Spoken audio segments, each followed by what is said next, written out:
여호와께서 들으시기에 백성이 악한 말로 원망하매 여호와께서 들으시고 진노하사 여호와의 불을 그들 중에 붙여서 진영 끝을 사르게 하시매 백성이 모세에게 부르짖음으로 모세가 여호와께 기도하니 불이 꺼졌더라. 그곳 이름을 다베라라 불렀으니 이는 여호와의 불이 그들 중에 붙은 까닭이었더라. 그들 중에 섞여 사는 다른 인종들이 탐욕을 품음에 이스라엘 자손도 다시 울며 이르되 누가 우리에게 고기를 주어 먹게 하랴. 우리가 애굽에 있을 때에는 값없이 생선과 오이와 참외와 부추와 파와 마늘들을 먹은 것이 생각나거늘 이제는 우리의 기력이 다하여 이 만나 외에는 보이는 것이 아무것도 없도다 하니 만나는 가시와 같고 모양은 진주와 같은 것이라. 백성이 두루다니며 그것을 거두어 맷돌에 갈기도 하며 절구에 찍기도 하며 가마에 삶기도 하여 과자를 만들었으니 그 맛이 기름 섞은 과자 맛 같았더라. 밤에 이슬이 진영에 내릴 때에 만나도 함께 내렸더라. 백성의 온 종족들이 각기 자기 장막문에서 우는 것을 모세가 들으니라. 이러므로 여호와의 진노가 심히 크고 모세도 기뻐하지 아니하여 모세가 여호와께 여짜오되 어찌하여 주께서 종을 괴롭게 하시나이까. 어찌하여 내게 주의 목전에서 은혜를 입게 아니하시고 이 모든 백성을 내게 맡기사 내가 그 짐을 지게 하시나이까. 이 모든 백성을 내가 배웠나이까. 내가 그들을 낳았나이까. 어찌 주께서 내게 양육하는 아버지가 젖먹는 아이를 품듯 그들을 품에 품고 주께서 그들의 열조에게 맹세하신 땅으로 가라 하시나이까. 이 모든 백성에게 줄 고기를 내가 어디서 얻으리이까. 그들이 나를 향하여 울며 이르되 우리에게 고기를 주어 먹게 하라 하온즉 책임이 심히 중하여 나 혼자는 이 모든 백성을 감당할 수 없나이다.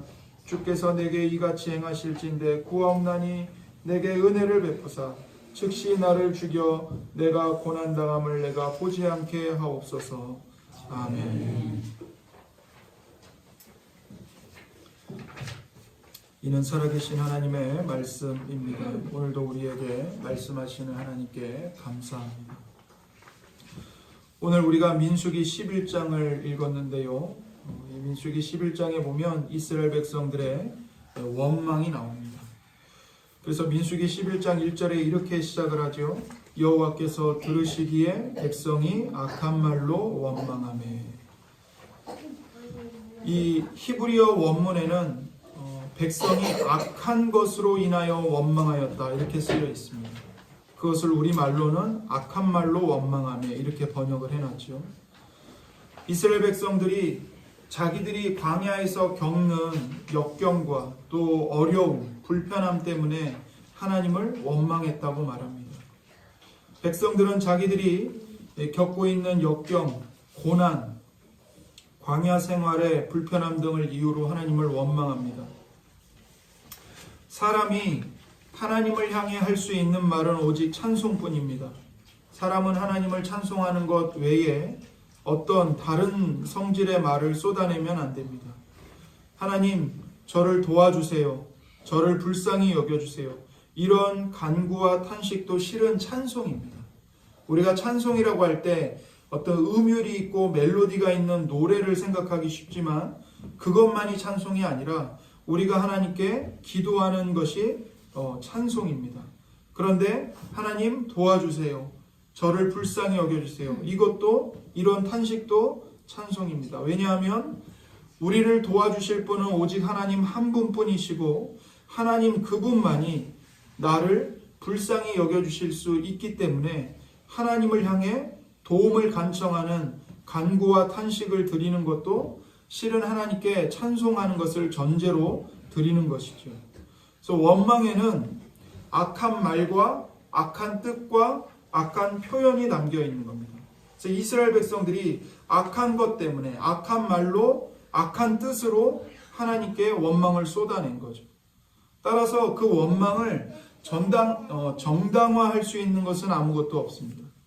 물론 이스라엘 백성들의 광야 생활이 쉽지 않았을 겁니다. 불편했을 겁니다. 출애굽, 애굽에서 나와서 시내산까지 오는 데만 11개월, 거의 1년이 걸렸습니다. 약 200만 명의 이스라엘 백성들이 시내산에서 십계명을 받고 하나님과 언약을 맺고 다시 한번 대열을 정돈해서 가나안 땅을 정복하기 위해 나아갑니다. 그런데 이때 그들이 하나님께서 주신 새로운 소망을 품고 나아가는 것이 아니라 걸음을 떼자마자 불평과 원망을 쏟아내는 겁니다.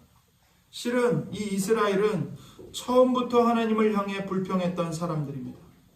애굽에서 바로의 압제 속에서 노예로 살고 있을 때 그때도 불평과 원망을 했습니다. 그때 하나님이 그들을 불쌍히 여기셔서 모세를 보내시죠. 그리고는 이스라엘 백성들을 데리고 나가겠다고 바로에게 하나님의 말씀을 전합니다. 그러자 바로가 여호와가 누구냐 그러면서 이스라엘에게 더 무거운 노역을 시켰습니다. 그러자 자기들에게 가해지는 노역이 점점 더 혹독해지니까 모세를 향해 원망합니다. 그리고 하나님께 아브라함의 언약을 기억하셔서 우리를 구원해 주십시오 라고 기도하는 것이 아니라 모세를 향해 너 때문에 우리가 이 고생을 하고 있다. 너 때문에 애굽 사람들의 칼에 우리가 죽게 생겼다. 그러면서 모세를 향해 원망을 쏟아냈습니다. 하나님의 은혜로 애굽을 나왔어요. 출애굽을 했는데 그러면 불평과 원망이 사라졌는가? 그렇지 않습니다. 6월절 사건 후에 바로가 이스라엘 백성들을 보내줍니다. 그들은 애굽 사람들로부터 금과 은, 모든 좋은 재물들을 받아서 애굽을 떠났습니다. 그런데 애굽의 대군이 그들을 쫓아왔죠. 그들의 뒤에는 바로의 군사들이 있고 앞에는 홍해 바다가 가로막고 있습니다. 그러자 그들은 그 앞에서 하나님이 행하신 10가지 그 이적, 심판, 하나님의 언약을 기억하는 게 아니고 하나님이 언약을 기억하사 마침내 이 파라오의 손에서 우리를 구원해 주신 그 하나님의 사랑의 일들을 기억하는 게 아니라 그걸 싹 다 잊어버립니다. 그리고는 또 원망합니다. 왜 우리를 애굽에서 이끌어내어 가지고 이와 같이 이 홍해 앞에서 죽게 만드는가? 그래서 하나님을 원망하고 모세를 또 원망하죠. 그러나 그럼에도 불구하고 하나님은 그들에게 은혜를 베푸셔서 홍해 바다를 열어주십니다. 그들이 하나님의 권능에 의해 홍해를 마른 땅을 건너듯이 건넜습니다. 그리고 그들을 쫓아오던 애국 군대는 다 홍해 바다에 수장시켜 버리셨죠. 그러나 그들은 그런 놀라운 기적을 보고서도 하나님을 신뢰하지 않습니다. 홍해를 건너서 당장 3일길을 진행하는데 마실 물이 없으니까 원망합니다. 마라라는 지역에 도착했는데 물을 발견했어요. 근데 물이 써서 먹을 수가 없어요. 그러자 그들은 또 하나님과 모세를 향해 원망합니다. 하나님이 그 쓴 물을 단물로 바꿔주셨어요. 또 걸어가는데 또 힘들어요. 또 계속해서 불평하고 원망합니다. 그런 상황에서 오늘 본문에 이스라엘 백성들이 뭘 가지고 또 원망하죠? 11장 5절과 6절입니다. 우리가 애굽에 있을 때에는 값없이 생선과 오이와 참외와 부추와 파와 마늘들을 먹은 것이 생각나거늘 이제는 우리의 기력이 다하여 이 만나 외에는 보이는 것이 아무것도 없도다. 뭘로 원망해요? 만나 질렸다는 거예요. 이들이 만나를 하찮게 여깁니다. 그리고 다른 먹을 것이 없는 상황에 대해서 불평을 쏟아내요. 그리고 또 하나는 물이 없어서 목말라 죽게 되었다고도 탄식을 합니다. 출애굽기 15장 24절입니다. 백성이 모세에게 원망하여 이르되 우리가 무엇을 마실까 하매 마실 게 없다고 원망해요. 그런데 여러분 돌아보면 이스라엘 백성들 가운데 물이 없어서 목말라 죽거나 먹을 게 없어서 굶어 죽은 사람은 단 한 명도 없습니다. 하나님은 반석에서 아주 크고 단단한 그 바위에서도 물을 터뜨려 내셨고 매일매일 만나와 메추라기로 먹을 것을 공급해 주셨습니다. 그러나 그들은 계속해서 불평하고 원망합니다. 마침내 가나안 땅 앞에 왔어요. 그 가나안 땅 앞에서 12명의 정탐꾼을 보냈습니다. 그런데 돌아와서 10명의 정탐꾼이 악한 말을 쏟아내는 거예요. 야, 가나안 땅에 들어가면 우리 다 죽어. 그 가나안 땅에 사는 사람들 성벽이 얼마나 높은 줄 알아? 그 사람들 얼마나 큰 거인인 줄 알아? 우리는 그들 앞에서 메뚜기에 불과해. 우리는 들어가면 그들의 밥이 될 뿐이야. 그러자 백성들이 겁을 잔뜩 먹고는 아예 하나님을 떠나버립니다. 민수기 14장 3절에서 4절입니다. 어찌하여 여호와가 우리를 그 땅으로 인도하여 칼에 쓰러지게 하려 하는가? 우리 처자가 사로잡히리니 애굽으로 돌아가는 것이 낫지 아니하랴. 이에 서로 말하되 우리가 한 지휘관을 세우고 애굽으로 돌아가자. 이스라엘 백성들이요, 그 가나안 땅을 코앞에 두고 가나안 땅에 들어가면 다 죽는다는 말에 겁을 먹고는 그들 중에 대장을 세워서 애굽으로 돌아가겠다는 거예요. 이게 뭐예요? 신의 산에서 하나님과 맺은 언약을 파기하는 거예요. 파기하는 거예요. 그래서 하나님이 진노하세요. 오늘 본문에서도 백성들이 탐욕을 품고 하나님을 원망했어요. 아까 읽은 4절 말씀이죠. 그들 중에 섞여 사는 다른 인종들이 탐욕을 품음에 이스라엘 자손도 다시 울며 이르되 누가 우리에게 고기를 주어 먹게 하랴. 탐욕을 품었습니다. 여러분 보세요. 지금 먹을 게 없어서 며칠을 굶은 상태가 아닙니다. 지금 매일매일 만나가 내리고 있는 상태예요. 그런데 탐욕을 품자 만나가 실증이 나는 겁니다. 지긋지긋해지는 거예요. 하나님의 은혜가 지긋지긋해지는 거예요. 그들의 광야 생활은 당연히 불편했을 겁니다. 그러나 하나님은 그 상황 가운데 그들이 줄여 죽거나 목말라 죽지 않도록 계속해서 그들을 보호해 주셨습니다. 그런데 여기서 주목할 게 뭐냐면 하나님의 보호하심이 그들에게는 만족스럽지 않았다는 겁니다. 따라서 이들은 생존의 절대 필요 때문이 아니라 탐욕 때문에 하나님을 원망하고 불평했습니다.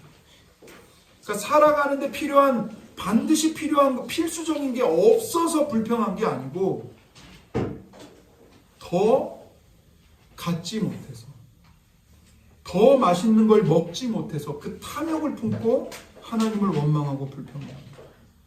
그들은 더 많은 것과 더 맛있는 것과 더 편한 것을 원했고 광야에서 그것을 이루지 못하니까 애굽에서 종살이했던 삶이 마치 행복했던 것처럼 착각을 하는 겁니다.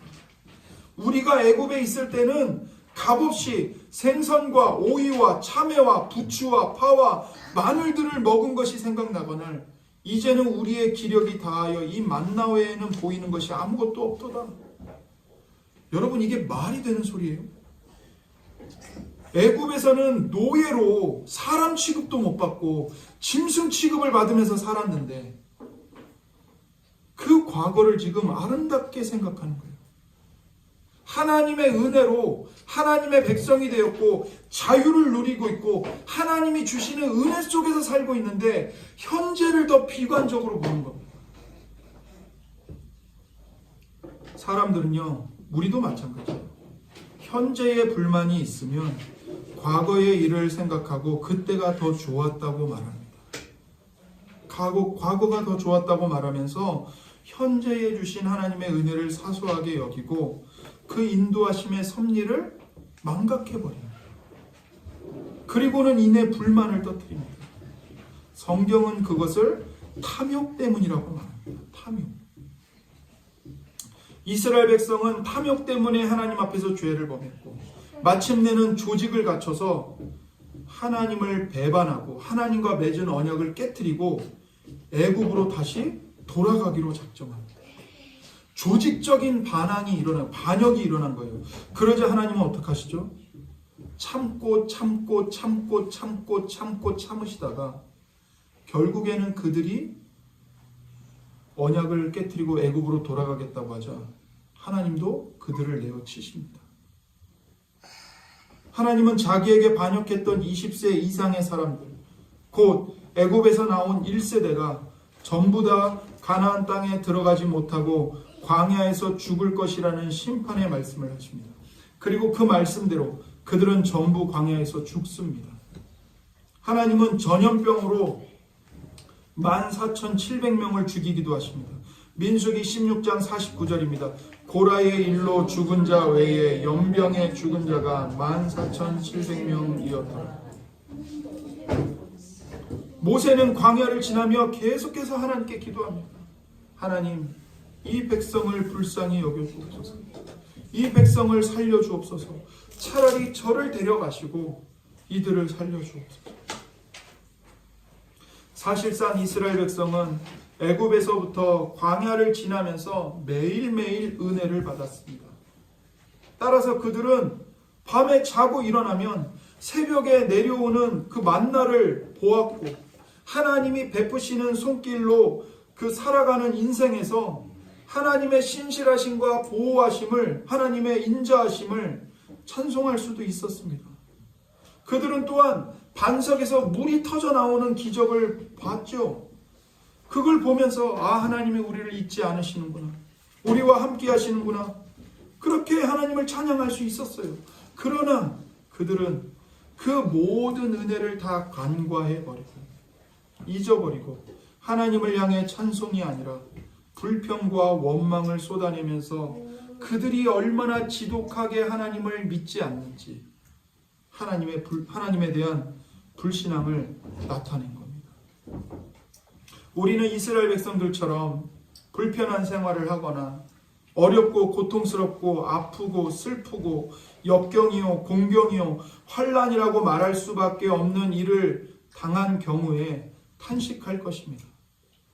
어떤 사람이 탄식하는 일을 가지고 그 사람에게 너는 왜 이렇게 믿음이 없니? 그렇게 말해서는 안 돼요. 그리스도인도 아프면 탄식이 나옵니다. 눈앞이 캄캄해지면요, 주님 앞에 눈물로 지새워 기도를 합니다.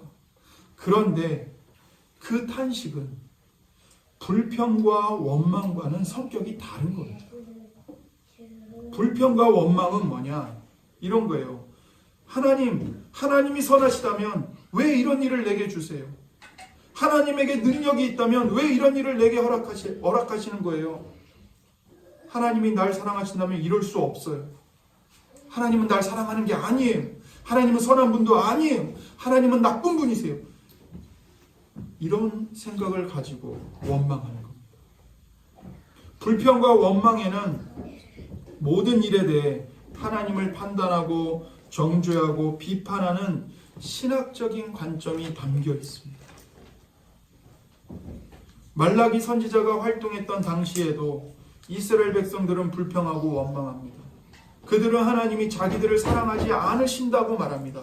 말라기 1장 2절에 여호와께서 이르시되 내가 너희를 사랑하였노라 하나 너희는 이르기를 주께서 어떻게 우리를 사랑하셨나이까 하는도다.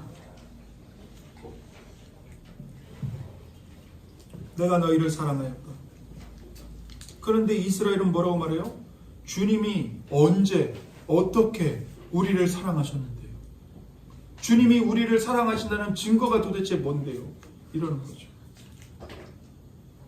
그러면서 그들이 하나님께 드리는 예배를 멸시합니다. 하나님께 가장 귀한 것, 가장 좋은 것, 가장 아름다운 것으로 드려야 하는데 그걸 거부하고는 병든 것, 훔친 것, 저는 것, 내다 팔 수 없는 것, 사람도 안 사가는 것, 그런 것들을 하나님께 바치는 거예요.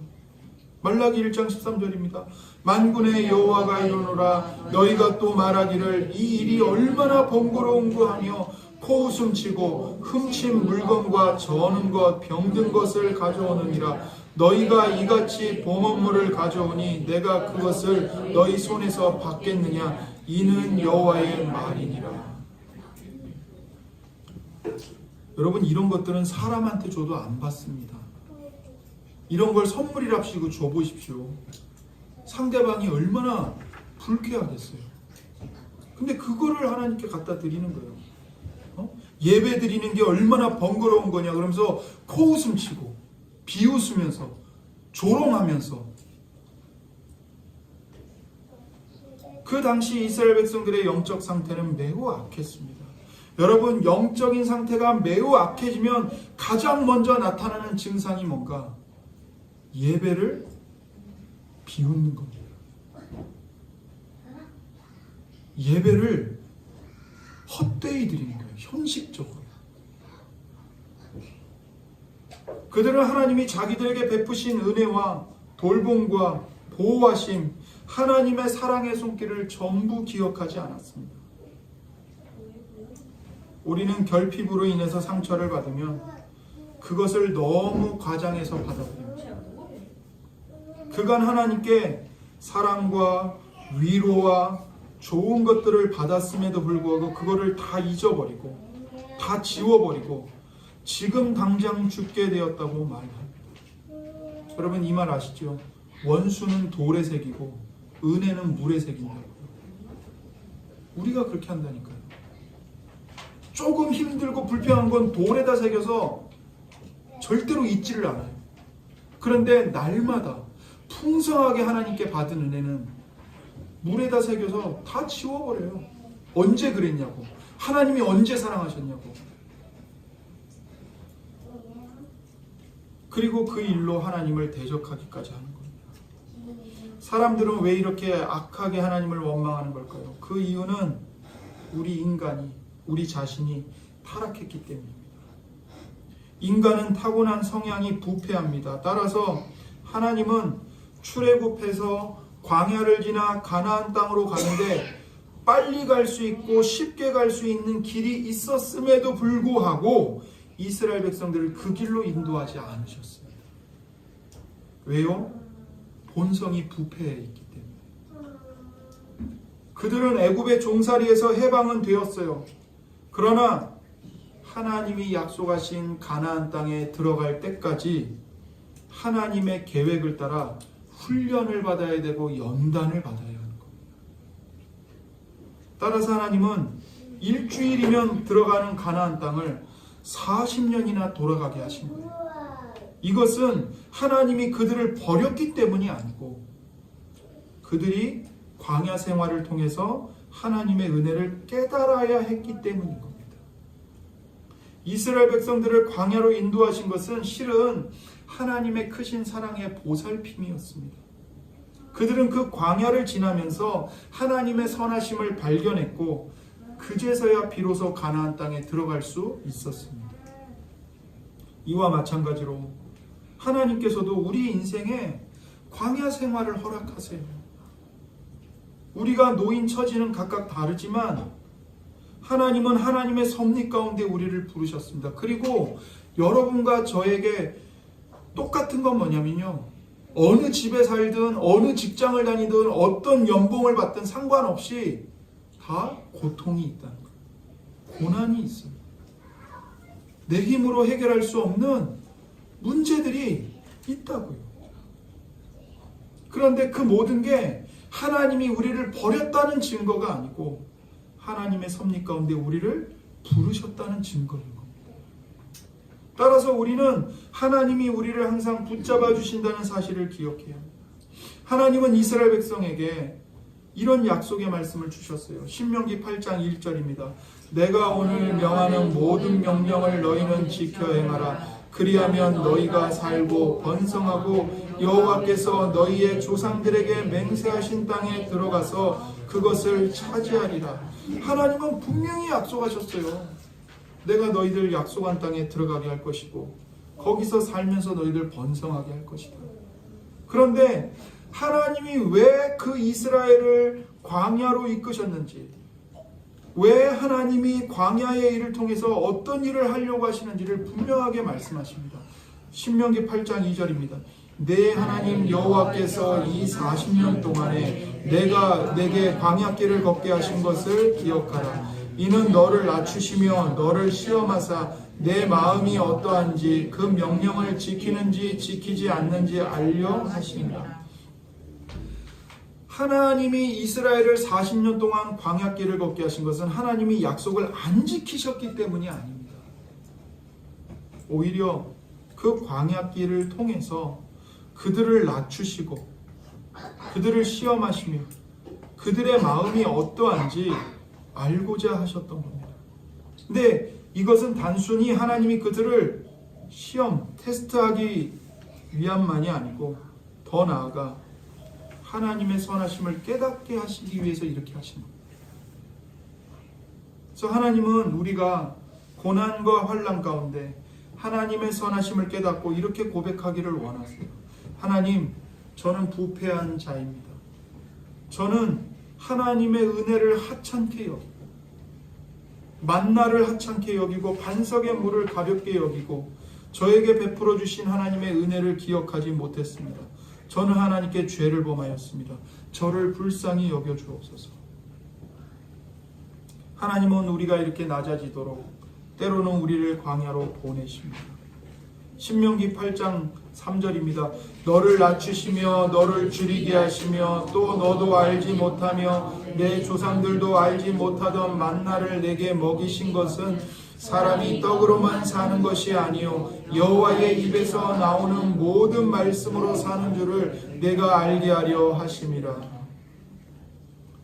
우리는 부패하고 죄악된 환경에 조금만 있어도 이내 곧 하나님을 떠납니다. 따라서 만나를 통해서 사람이 떡으로만 사는 것이 아니라 하나님의 입에서 나오는 모든 말씀으로 산다는 것을 우리에게 일깨워 주시는 겁니다. 그걸 깨닫게 하시려고 우리를 낮추시는 것이고 때로는 줄이기도 하시고 때로는 하나님의 은혜로 먹이시는 거죠. 신명기 8장 4절을 보십시오. 이 40년 동안에 내 의복이 헤어지지 아니하였고 내 발이 부르트지 아니하였느니라. 보세요. 40년 동안 이스라엘 백성들이 밥을 못 먹어서 굶어 죽거나 물을 못 마셔서 죽거나 혹은 40년 동안 입을 옷이 없어가지고 헐벗고 다녔거나 발이 부르텄거나 그러지 않았다는 거예요. 하나님이 그들을 지키고 매일매일 보호하시고 돌보셨다는 겁니다. 신명기 8장 12절 14절입니다. 내가 먹어서 배부르고 아름다운 집을 짓고 거주하게 되며 또 내 소와 양이 번성하며 내 은금이 증식되며 내 소유가 다 풍부하게 될 때에 내 마음이 교만하여 내 하나님 여호와를 잊어버릴까 염려하노라. 왜 이스라엘을 광야길을 걷게 하셨다고요? 이스라엘 백성들이 가나안 땅에 들어가서 배부르고 등 따숩고 풍요를 누릴 때 그들의 마음이 교만하여 하나님을 잊어버릴까 봐 광야 생활을 먼저 허락하신 겁니다. 하나님은 그 광야 생활을 통해서 말씀하시는 거예요. 너희를 살리는 것은 배부르게 먹는 게 아니다. 아름다운 집을 소유하는 게 아니다. 그것이 너희를 살리는 것이 아니라 너희를 구원하는, 너희를 창조하신 하나님의 말씀이 너희를 살리는 것이다. 이걸 가르쳐 주신 거예요. 하나님은 만유보다 더 부패한 것이 사람의 마음이라는 것을 아십니다. 그래서 가나안 땅에 들어가기 전에 광야 생활을 허락하셔서 그들을 낮추시고 기적들을 행하사 그들이 하나님을 알고 하나님만을 의존하고 하나님께만 순종하는 자가 되도록 하신 겁니다. 우리는 인생을 살면서 때로 불편한 일, 역경, 환난, 고난 등을 겪습니다. 올 한 해를 여러분 돌아보세요. 여러분의 삶에 얼마나 많은 어려운 일들이 많았습니까? 그것들이 없는 인생이 어디 있겠어요? 그렇다면 성도인 우리는 그런 일을 맞닥뜨릴 경우에 어떻게 감당해야 할까요? 하나님의 선하심과 하나님의 보호하심을 신뢰해야 합니다. 그리고 인생의 행복에 대해 말할 때 물질, 건강, 사업의 번성, 욕망의 만족 같은 것들을 기준으로 삼고 행복을 말하지 말아야 합니다. 마음이 겸비해야 합니다. 욕망이 앞서면 하나님의 뜻을 다 이해하지 못합니다. 그리고 하나님의 명령을요, 전부 다 불편하게 여기고 그것이 자기를 억누른다고 생각합니다. 여러분, 마음에 미움이 가득 찬 사람, 혹은 간음하는 사람이 살인하지 말라, 간음하지 말라, 이 계명이 좋게 들리겠습니까? 불편하죠. 하나님의 말씀은 우리가 죄인이라는 사실을 드러냅니다. 그래서 우리 마음에 죄를 품고 있으면 하나님의 말씀을 들을 때 그게 기쁜 게 아니라 괴롭고 찔림을 받고 아픈 겁니다. 여러분, 불평과 원망은 죄입니다. 분명한 죄입니다. 탄식과 슬픔과 아픔 자체는 죄가 아닙니다. 환난으로 인해서 나타나는 일반적인 감정입니다. 아프면 당연히 고통스럽죠. 탄식이 나오죠. 슬프죠.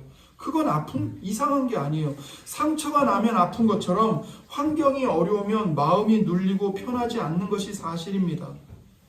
악한 생각도 마음을 근심하게 만드는데 실제적인 생활 속에 어려움이 닥치면 우리는 당연히 근심할 수밖에 없습니다.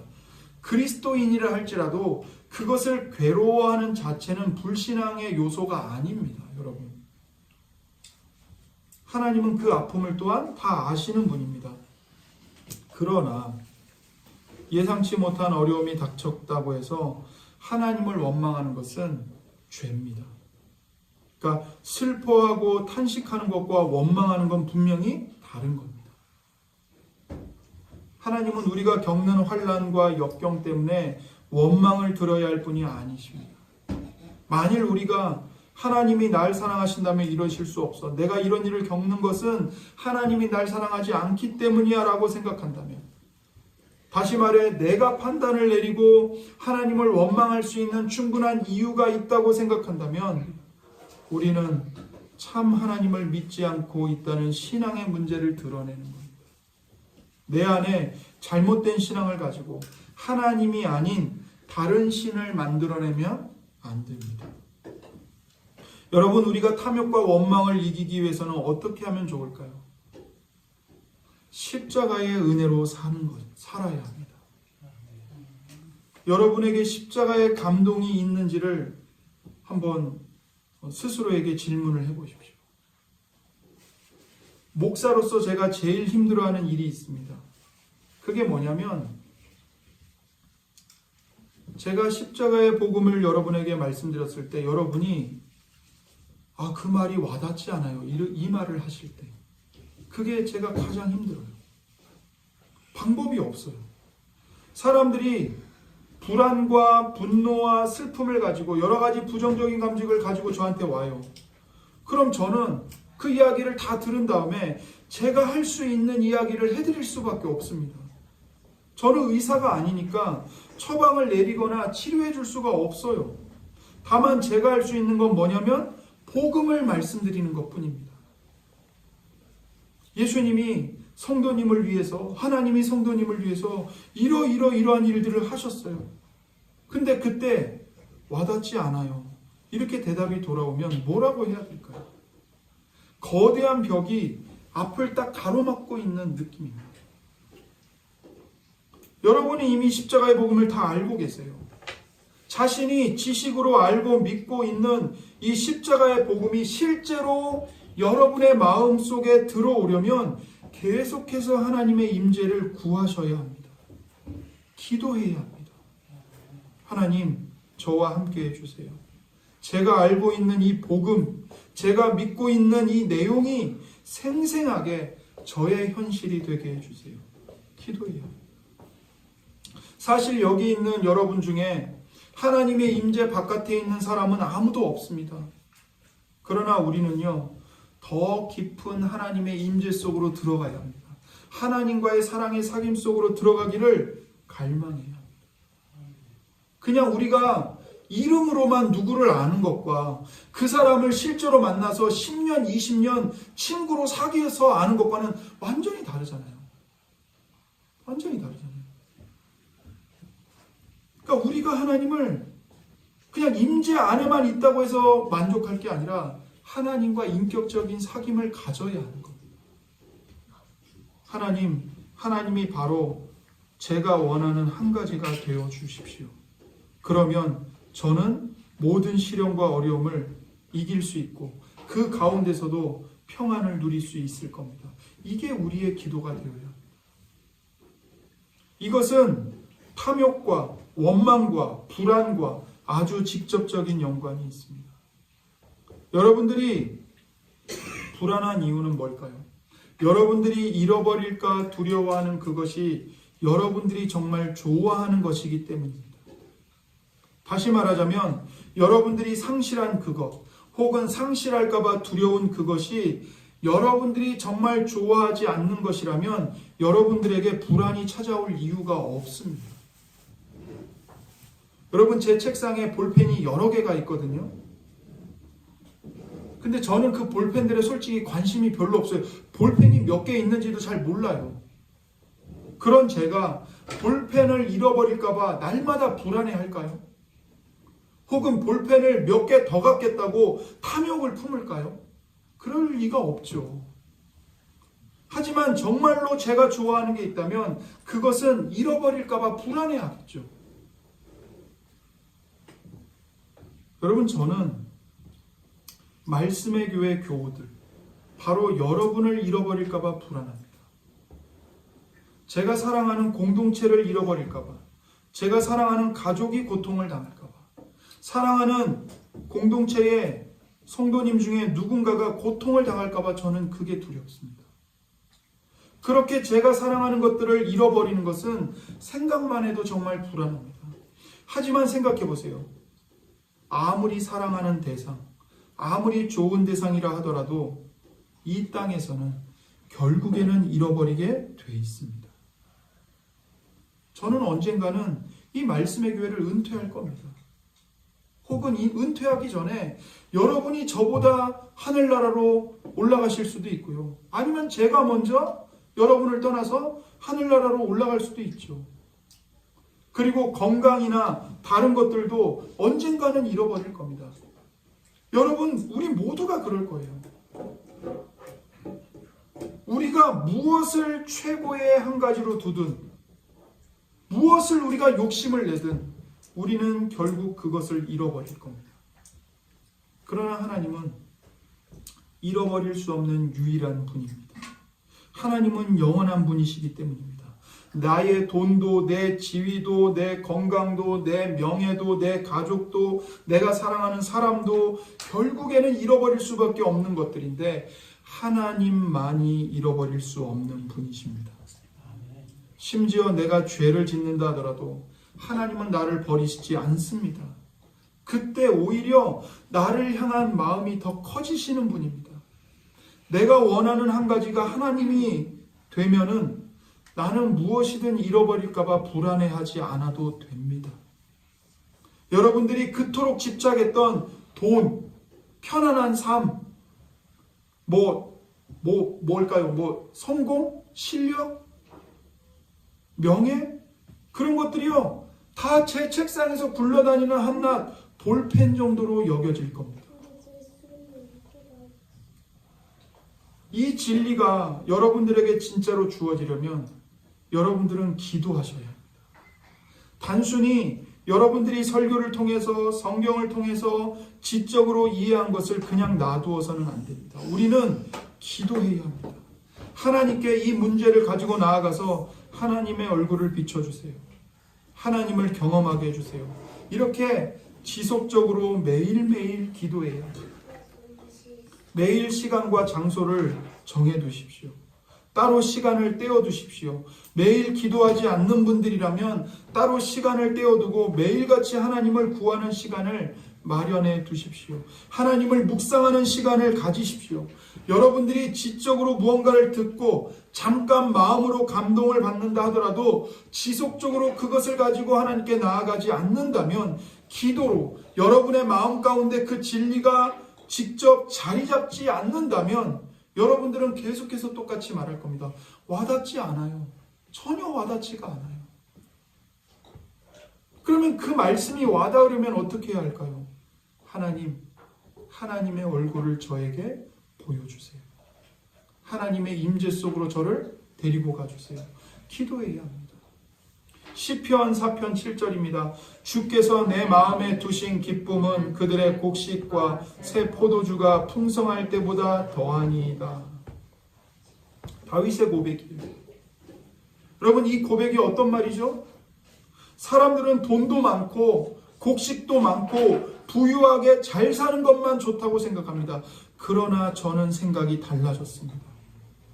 하나님의 임재를 경험하고 나니 이제 저는 곡식과 포도주가 없어도 때때로 굶어도 괜찮은 것 같습니다. 하나님과 함께 있는 게 저에게는 더 큰 행복입니다. 이게 다윗의 고백이에요. 이 고백이 여러분들에게 전혀 와닿지 않을 수도 있습니다. 뭐야? 아무리 그래도 그렇지. 배고프면 하나님이고 뭐고 있겠어? 그렇지만 여러분들도 다윗의 이런 심정을 전혀 모를 거라고는 생각하지 않습니다. 여러분도 아시잖아요. 다윗의 이 고백의 이 찬양의 마음이 어떤 건지 아시잖아요.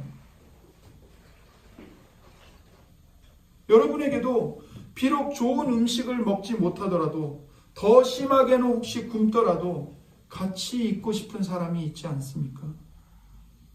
그 대상이 사랑하는 연인이든 친구든 가족이든 여러분이 이런 감정에 사로잡혀 있을 때는 먹을 거나 나한테 무슨 혜택 같은 게 중요하지 않습니다.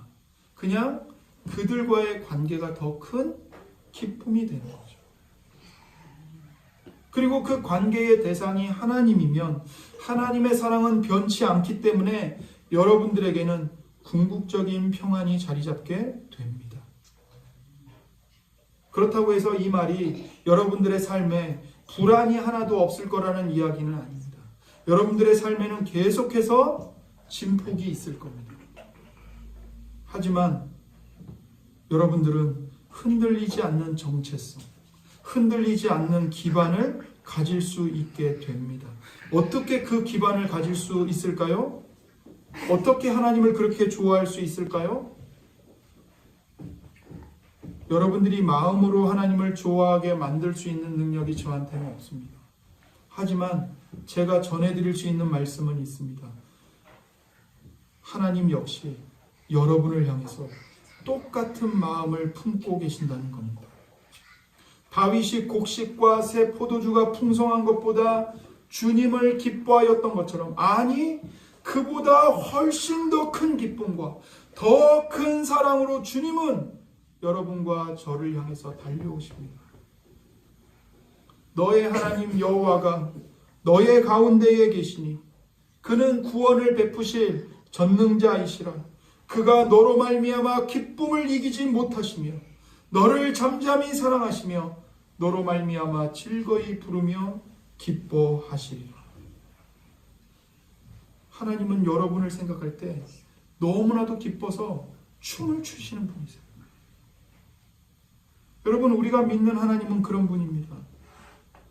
우리가 믿는 하나님은 저 위에만 계시는 하나님이 아니에요. 우리가 믿는 하나님은 다른 종교의 신들과는 달라요. 직접 사람이 되셔서 우리 곁에 내려오시고 우리 곁에 함께 계시는 신은 우리 하나님 외에는 없습니다.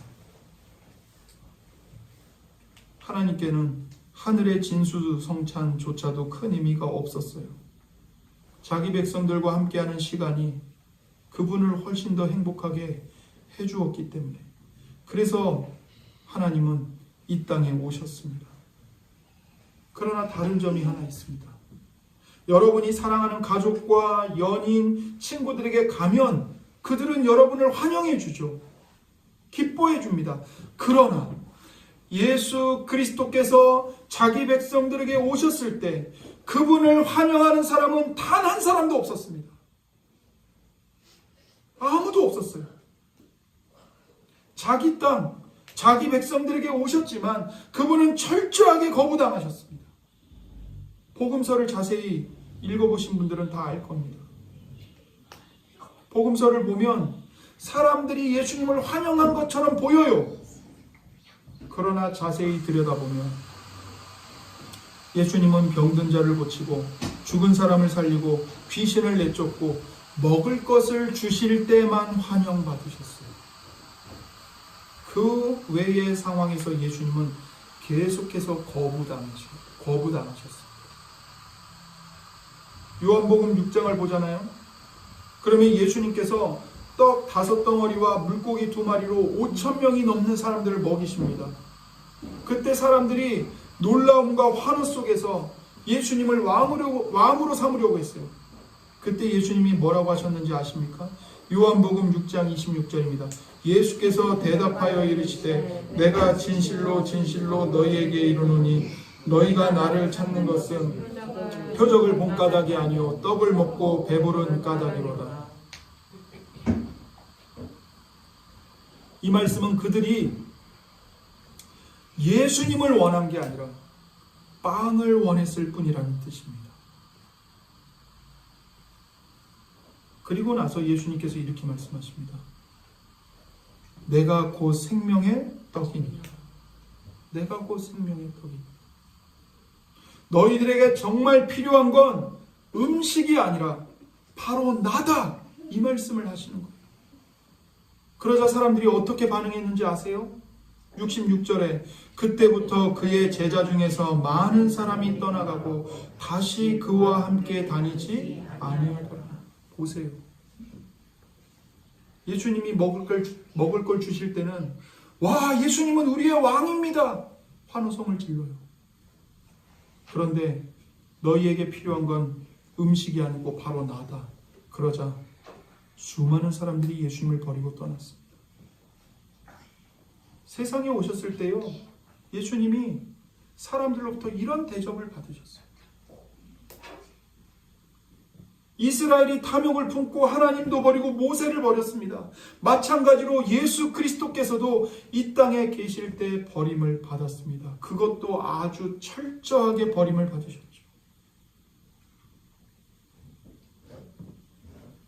유일하게 다른 게 있다면 모세는 그래도 하나님께서 그의 기도를 들어주셨다는 것. 모세는 원망하고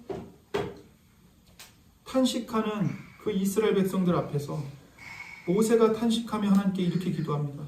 민수기 11장 11절에서 15절입니다. 모세가 여호와께 여짜오되 어찌하여 주께서 종을 괴롭게 하시나이까? 어찌하여 내게 주의 목전에서 은혜를 입게 아니하시고 이 모든 백성을 내게 맡기사 내가 그 짐을 지게 하시나이까? 이 모든 백성을 내가 메웠나이까? 내가 그들을 낳았나이까? 어찌 주께서 내게 양육하는 아버지가 젖먹는 아이를 품듯 그들을 품에 품고 주께서 그들의 열조에게 맹세하신 땅으로 가라 하시나이까? 이 모든 백성에게 줄 고기를 내가 어디서 얻으리이까? 그들이 나를 향하여 울며 이르되 우리에게 고기를 주어 먹게 하라 하온즉 책임이 심히 중하여 나 혼자는 이 모든 백성을 감당할 수 없나이다. 주께서 내게 이같이 행하실진대 구하옵나니 내게 은혜를 베푸사 즉시 나를 죽여 내가 고난당함을 내가 보지 않게 하옵소서. 모세가 이게 얼마나 고통스러웠는지 하나님을 향해 차라리 나를 죽여주십시오 이렇게 기도해요. 근데 하나님이 모세를 죽이지 않으세요. 그리고는 하나님이 모세에게 뭐라고 응답하시냐면 이렇게 응답하십니다. 16절 17절입니다. 여호와께서 모세에게 이르시되 이스라엘 노인 중에 내가 알기로 백성의 장로와 지도자가 될 만한 자 70명을 모아 내게 데리고 와 회막에 이르러 거기서 너와 함께 서게 하라. 내가 강림하여 거기서 너와 말하고 내게 임한 영을 그들에게도 임하게 하리니 그들이 너와 함께 백성의 짐을 담당하고 너 혼자 담당하지 아니하리라. 모세를 도와줄 장로 70명을 세우라고 응답하십니다. 너 혼자 이 백성의 짐을 지지 마라. 그들과 함께 백성을 돌봐라. 그러나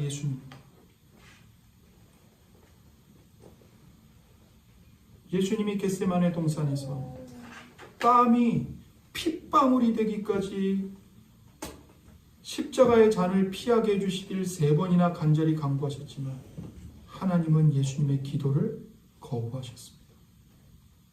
모세의 기도를 들어주셨던 하나님, 예수님의 기도는 완전히 철저하게 버려버리셨고 자기를 죽여달라고 탄식하는 모세를 하나님은 살리셨는데 십자가의 잔을 피하게 해달라고 3번이나 땀이 피가 되기까지 눈물과 통곡으로 하나님께 기도하신 예수님은 십자가의 죽음 가운데로 던져버리셨습니다. 무엇을 위해서요? 왜 그랬습니까?